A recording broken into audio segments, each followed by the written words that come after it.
Assalamualaikum warahmatullahi wabarakatuh. Pelutus yang berbahagia, berjumpa kembali di Hasdin Mundika Channel. Kali ini masih membahas tentang informasi yang menggembirakan yang datang dari Sukamiskin, Bandung, yaitu pada tanggal 10 April 2023, yaitu seorang tokoh Indonesia, seorang tokoh politik yang sudah lama malang melintang, akhirnya bebas dari kurungan setelah 8 sampai 10 tahun mendekam dalam penjara Sukamiskin. Dialah Anas Urbaningrum, Mas Anas yang telah dinantikan oleh loyalis dan pendukung-pendukungnya. Terbilang dari alumni Himpunan Mahasiswa Islam, kemudian kader-kader HMI, kemudian Pergerakan Perhimpunan Indonesia, kemudian beberapa partai seperti PKI dan partai-partai lain juga ikut menyebut Anas Urbaningrum, walaupun tidak ada atribut-atribut partai yang disempatkan pada penjemputan nanti di Bandung pada tanggal 10 April yang akan datang. Kali ini menarik bahwa Anas Urbaningrum dengan berbagai ungkapan-ungkapan para tokoh, salah satunya yaitu Suparji Ahmad, Profesor Suparji Ahmad, seorang pakar hukum pidana yang dari Universitas Al-Azhar, mengatakan bahwa Anas Urbaningrum keluar dengan ketidakadilan yang masih membekas padanya dengan sangat kental, yaitu yang beliau melihat dari 4 hal, yaitu bocornya sprindik, kemudian tidak terbuktinya fakta-fakta persidangan, kemudian tuntutan-tuntutan pembayaran pengganti yang begitu besar, dan sampai ada istilah-istilah pencapresan yang semua itu terkesan dibuat-buat. Pelutus yang berbahagia, sesungguhnya kita melihat dengan keluarnya Anas Urbaningrum ini ada secercah harapan baru untuk pergerakan Indonesia, karena Mas Anas sebelum ditahan di penjara Sukamiskin sempat membuat sebuah gerakan, yaitu Perhimpunan Pergerakan Indonesia.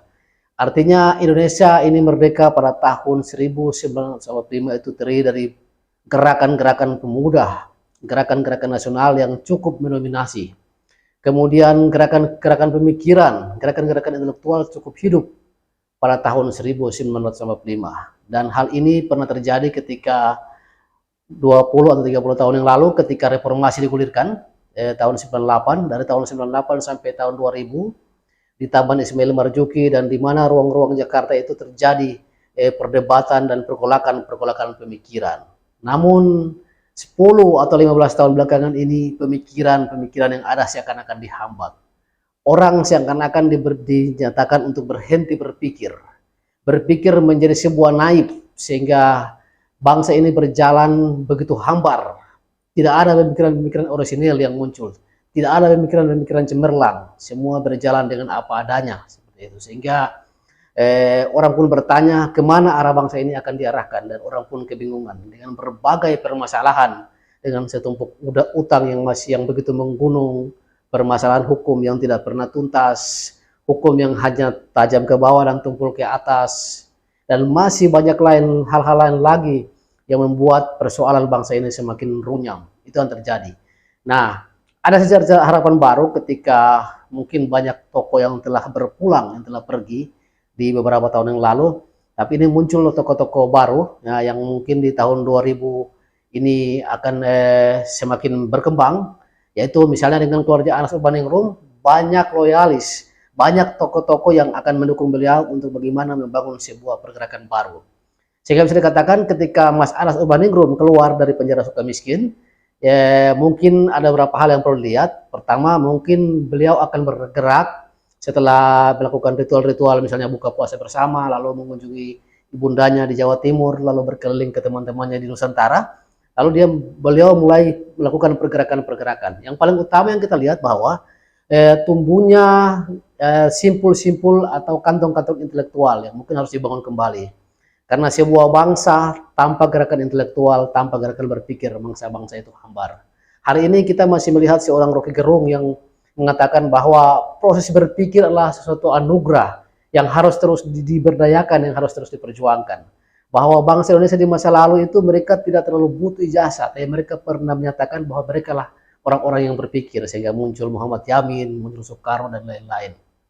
Nah, hari ini dengan keluarnya Anas Urbaningrum dari penjara Sukamiskin, Anas Urbaningrum diketahui sebagai seorang tokoh pemuda, bekas ketua umum PBHMI, dengan pemikirannya yang cukup brilian, yang cukup cemerlang, diharapkan bisa membangun kembali gerakan-gerakan pemikiran, gerakan-gerakan intelektual, gerakan-gerakan debat, yang bisa membuat bangsa ini bisa merumuskan tujuan-tujuan besar, harapan-harapan besar yang di sana ada daya pikir, daya nalar sebelum melakukan segala sesuatu tindakan. Nah, hari-hari belakangan ini, 10 dan 15 tahun yang lalu ini seolah-olah tidak terjadi. Gerakan-gerakan berpikir seolah-olah dikerangkeng oleh sebuah rezim yang hanya berjalan apa adanya, sehingga banyak isu-isu misalnya ijazah palsu dan lain-lain. Sebenarnya persoalan ijazah tidak masalah. Yang jadi masalah bagaimana orang-orang jangan sampai berhenti berpikir dan melakukan mencari terobosan-terobosan baru dalam berbagai hal, dalam pendidikan, politik, ekonomi, dan sebagainya. Nah, dengan keluarnya Mas Anas Urbaningrum ini adalah sebuah harapan baru, dan juga ini ditopang oleh tokoh-tokoh muda, kemudian tokoh-tokoh intelektual, bahwa muncul sebuah model gerakan yang di sana dilatari dengan ritme berpikir, supaya misalnya orang-orang ketika misalnya menduduki jabatan, apakah itu jabatan-jabatan formal, non formal, sampai ke tingkat yang lebih tinggi, misalnya menjadi bupati, wali kota, tapi ada nuansa intelektual di sana. Hari ini nuansa-nuansa intelektual itu hilang, sehingga bangsa ini seolah-olah hambar, bangsa ini seolah-olah berjalan begitu datar dan tidak jelas arahnya. Nah, bangsa yang pernah dimerdekakan dengan kekuatan berpikir, kekuatan intelektual oleh Soekarno dan kawan-kawan ini harus dihidupkan kembali, supaya bisa ketahuan bahwa bangsa ini pernah dirumuskan, pernah disatukan ketika beragam pulau, beragam suku, beragam bangsa, itu bisa menyatu karena proses pemikiran, yaitu tentang Indonesia masa depan. Nah, Indonesia masa depan belum berhenti sampai di sini.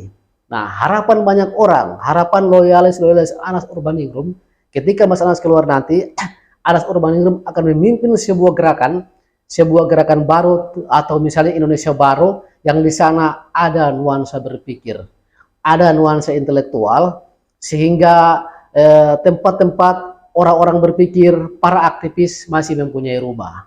Kali ini ketika kita melihat ke arah politik, mungkin para aktivis, para orang-orang yang berpikir sudah tidak punya menempatkan tempat. Yang ada hanyalah pemodal.